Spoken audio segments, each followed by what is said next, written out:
Cielo de invierno, de Ricardo Cardone. Capítulo 8. Un degüello de soles. Cuando uno viaja, el tiempo se expande y se contrae, corre y se detiene, pero con ese viaje definitivamente comienza otro tiempo. Debido a él, uno expulsa los últimos despojos de aquel tiempo que abandonó al partir. Todo lo que se vivió hasta el momento de la partida se convierte en el peor de todos los recuerdos, aquel que no se añora y que basta un leve parpadeo para arrojarlo de la memoria. El pasado angustia por ser inalterable, nada se puede modificar allí. Lo que fue, será, y lo que no fue, se lamentará.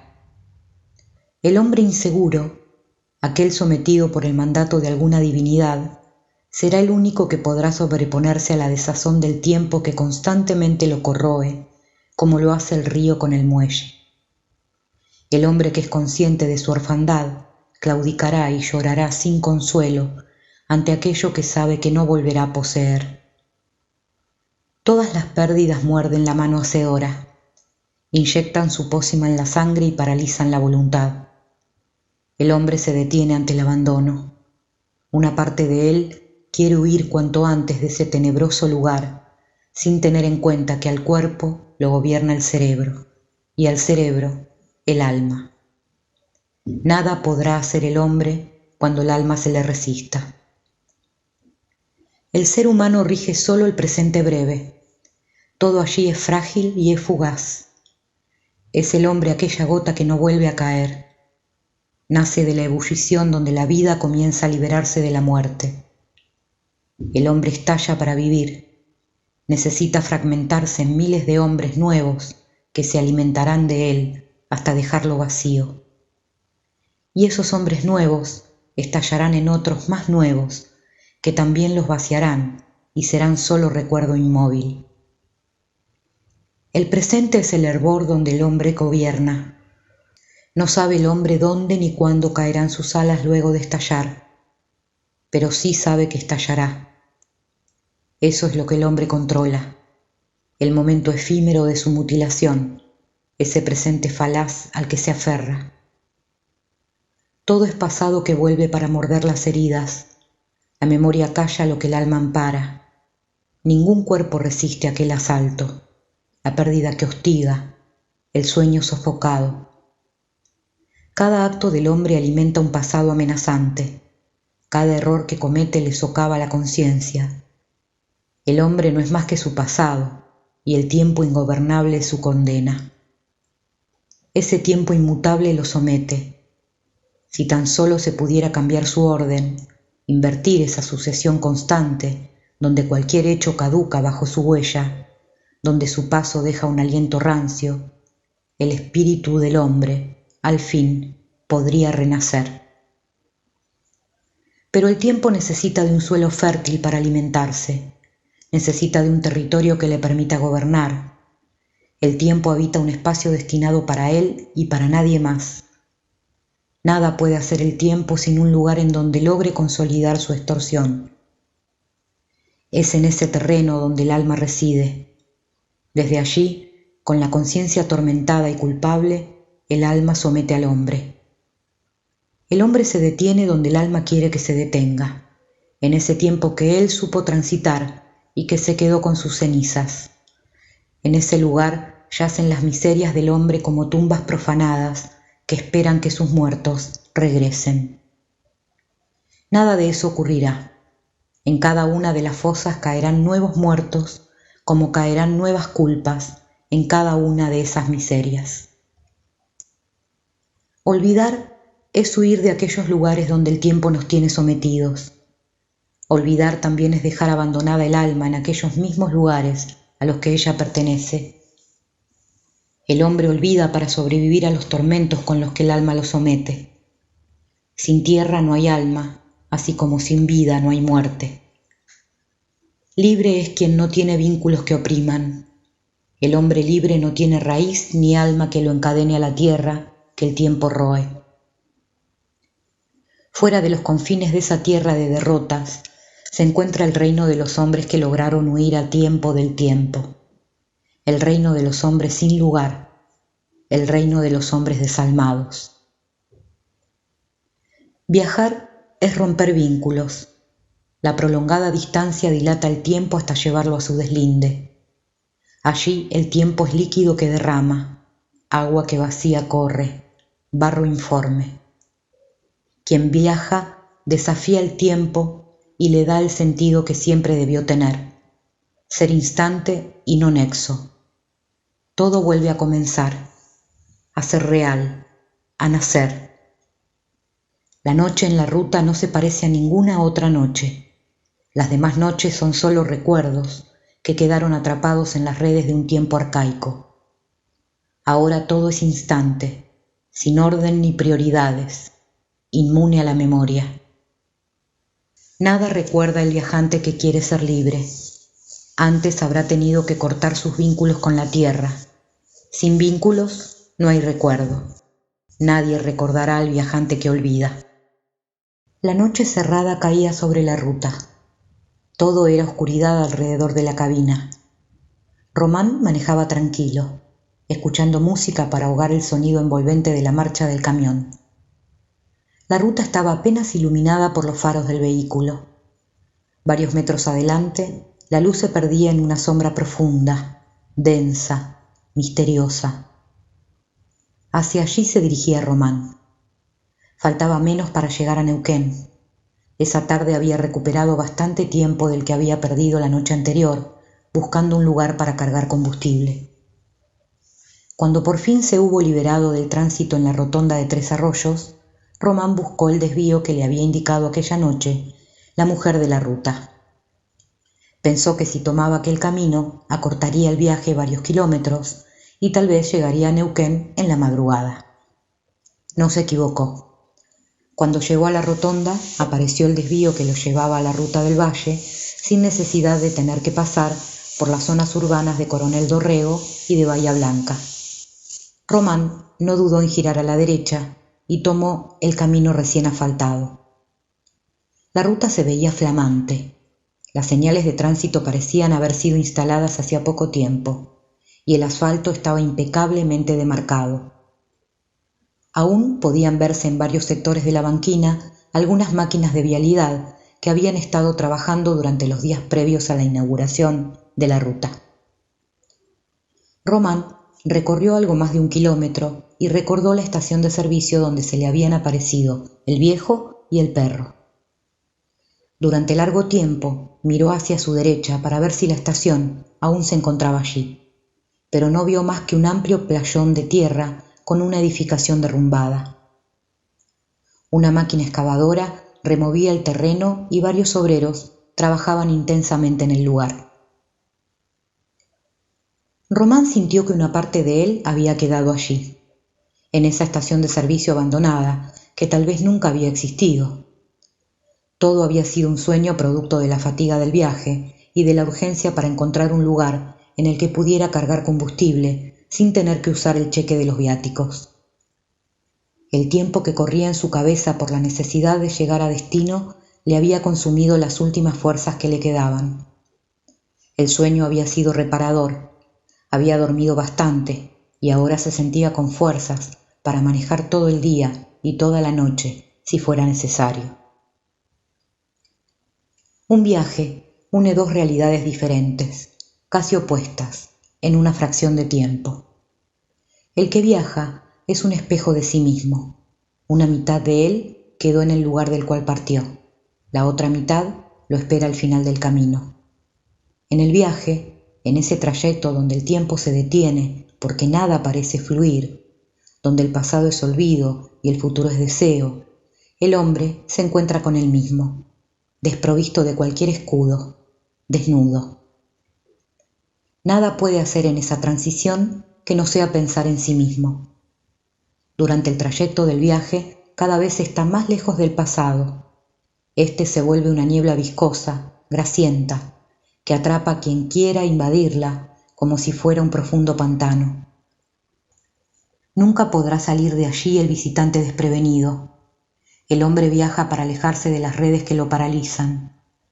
Cuanto más tiempo permanezca atrapado en ellas, más lejos estará de poder liberarse, y al final el hombre, ya sin fuerzas, caerá en la resignación. Román pensaba eso durante ese tiempo detenido donde la noche parece infinita y la ruta eterna. Recordó el sueño que había tenido cuando cayó exhausto sobre el colchón del camión. Pensó en el viejo y en su perro, personajes de una pesadilla que él nunca hubiera imaginado. ¿Cómo puede ser que la imaginación del hombre construya tantas fantasías para que luego la misma imaginación deba deshacerse de ellas por ser tan inverosímiles? Se preguntaba pasándose la mano sobre la frente para despejarse ante tanta oscuridad. Al ver que nada quedaba en pie donde supuestamente estaba la estación de servicio abandonada, Román subió una marcha y el camión aumentó su velocidad. Luego de unos pocos kilómetros se encontró con un enorme cartel de una empresa de combustible. El día estaba despejado y Román pudo advertir que se trataba de una estación de servicio que, por lo moderna, daba la sensación de que había sido inaugurada recientemente, junto con la ruta, a escasos kilómetros de la anterior, donde el viejo y el perro lo habían recibido. Román disminuyó la velocidad y vio que estaba colmada de clientes y con varios autos en las dársenas que esperaban ser atendidos. Ahora todo cerraba para Román. Quedaban pocos cabos sueltos de aquella noche. La estación de servicio que acababa de descubrir era aquella que el encargado le había mencionado la noche anterior.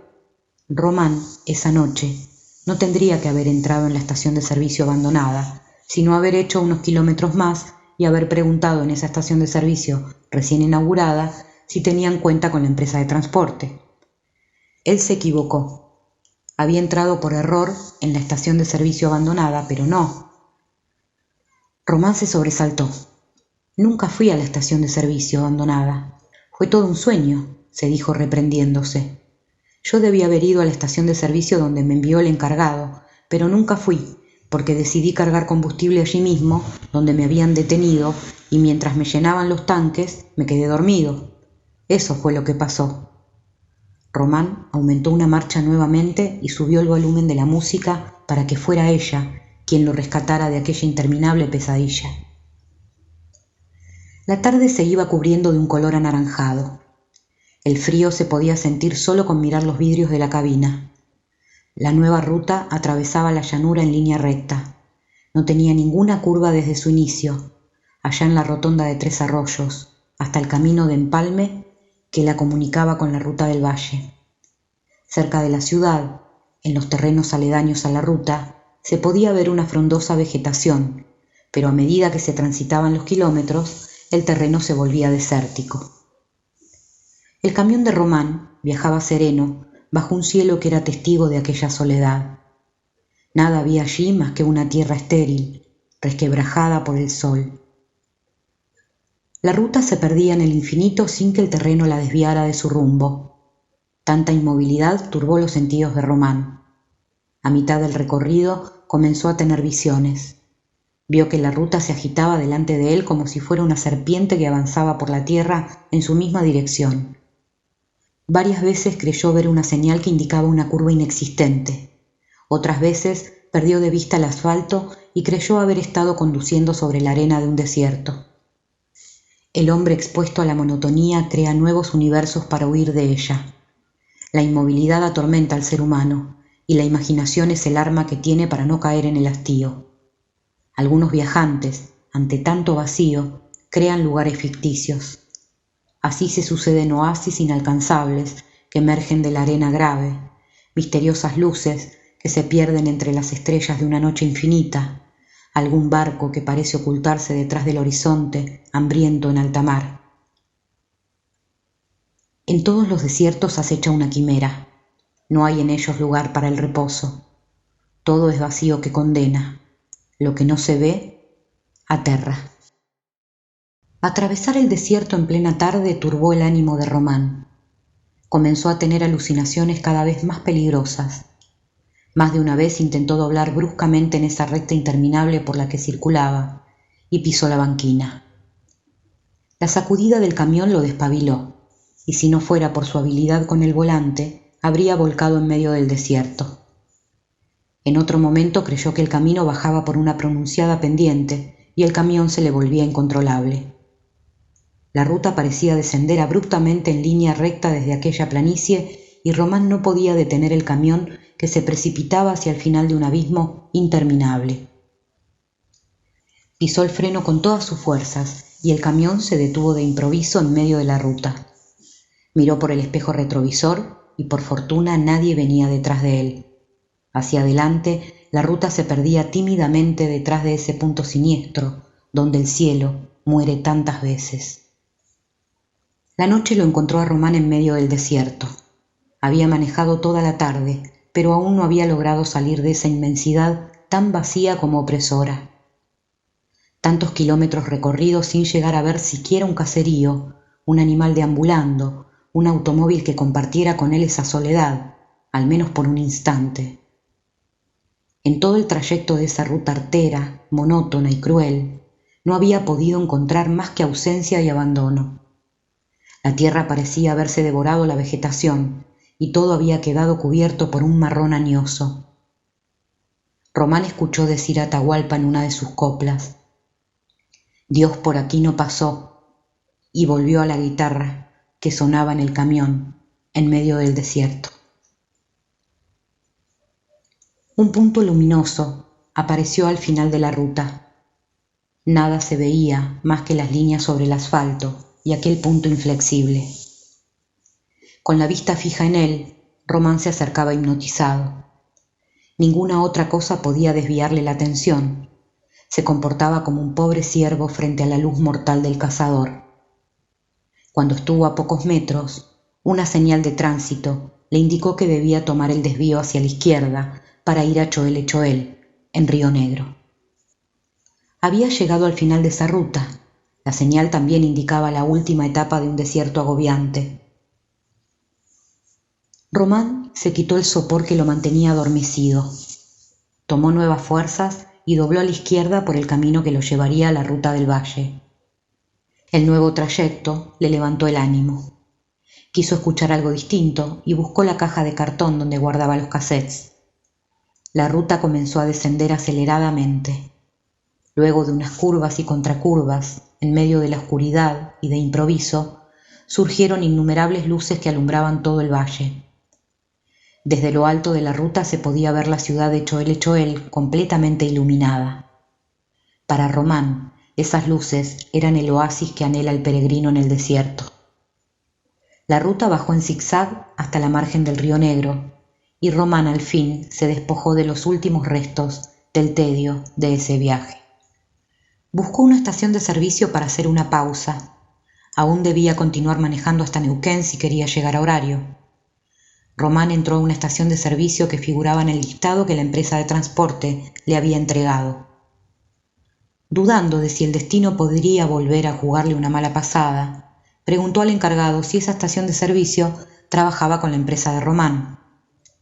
El hombre le pidió la planilla, entró a un pequeño despacho donde había algunos libros contables y volvió con el papel doblado por la mitad. «Así es», dijo el encargado. «Puede cargar combustible a nombre de la empresa. Lo debitaremos de la cuenta corriente que ellos tienen con nosotros». Román suspiró aliviado. Acercó el camión a los surtidores y cuando el empleado terminó de cargar gasoil, corrió su vehículo hacia un costado del playón, donde varios choferes, agotados por el viaje, dormían en el interior de sus camiones. Román buscó algo para comer en su canasta de mimbre. Hacía frío. El silencio de la noche se quebraba con el rumor del río que golpeaba la costa adormeciéndola. Román calentó agua, preparó un café bastante cargado, buscó las empanadas que había comprado en 3 Arroyos y que al final no había probado, y en 4 bocados acabó con ellas. Quizás por el silencio del lugar, quizás por el día perturbador que había tenido, quizás por la cena apresurada de esa noche, una modorra pesada que parecía aplastarle el cuerpo contra el asiento comenzó a hostigarlo. Román sabía que si comía, el sueño lo ceñiría con un fastidioso lazo que le arruinaría su plan de continuar con el viaje. Pero debía llegar esa noche a Neuquén, ya no podía perder más tiempo. Tomó el café caliente, El río bajaba agitado a causa del sinuoso recorrido que estaba obligado a transitar en su camino al mar. Román se quedó algunos minutos contemplando el agua revuelta en medio de la oscuridad. Pequeños cristales helados comenzaban a caer sobre el parabrisas y rápidamente se licuaban. Recordó que al mediodía, en la estación de servicio, había escuchado que el pronóstico anunciaba nevadas en la zona. Temiendo que la ruta se cortara por la nieve, puso en marcha el camión dispuesto a seguir viaje. Los párpados le pesaban. No había comido mucho, pero sí lo suficiente como para que el sueño lo castigara. Pensó que sería bueno tomar otro café antes de comenzar a manejar, confiando en que de esa manera se despertaría. El agua en la pava aún estaba caliente. Puso 3 cucharadas de café en la taza de plástico, le agregó 3 cucharadas de azúcar y la llenó con el agua que le quedaba. Cuando acercaba la taza a los labios, el vapor lo despertaba, subiendo desde los pómulos hacia las pestañas. Estaba seguro de que esa infusión no sería suficiente para mantenerlo despierto durante todo el trayecto que le quedaba por recorrer, pero no tenía dudas de que ayudaría bastante. Sería el último sacrificio que debería hacer para llegar a Neuquén. Restaban poco más de 200 kilómetros para que Román al fin pudiera descansar. Un golpe en la ventanilla lo sobresaltó. Un anciano le preguntó si se dirigía hacia General Roca. Dijo que allí tenía familia y que necesitaba llegar para ver a su nieto. En lo primero que pensó Román fue en decirle que no. Desconfiaba de los desconocidos que se encontraban en la ruta. Era sabido que muchos de ellos eran delincuentes y que esperaban subirse a la cabina para cometer sus atracos en esa soledad, pero la actitud del hombre le pareció inofensiva. Después de todo, podría mantenerlo despierto con la conversación durante el viaje. El anciano estaba vestido con un saco de hilo maltratado por la tierra, tenía una bufanda de lana gris alrededor de su cuello y un gorro también de lana que le llegaba a cubrir la mitad de las orejas. Usaba unos guantes rotos que dejaban escapar los extremos de los dedos. Román imaginó que el hombre habría pasado mucho frío esperando que algún camionero lo acercara a General Roca. Tenía puesto un viejo pantalón de jean más sucio que el de Román y no usaba cinturón, por lo que debía levantárselo de vez en cuando a causa de su extrema delgadez. Calzaba unas alpargatas de yute deshilachadas. Parecía dedicarse a las tareas rurales, aunque ya contaba con una edad avanzada para soportar los embates de las faenas del campo. Román le dijo que llevaba carga hasta Neuquén, que si quería lo podía dejar en General Roca, porque le quedaba de paso. El anciano levantó un pequeño bolso de mano que sin fuerzas acarreaba y subió al camión. Aún dentro de la cabina, mientras hablaba, expulsaba vapor por la boca y se frotaba las manos cerca de la salida de la calefacción para que su cuerpo recuperara la temperatura que había perdido. Román salió de la estación de servicio y tomó la ruta, esperando que la nevada que se avecinaba se retrasara al menos unas horas.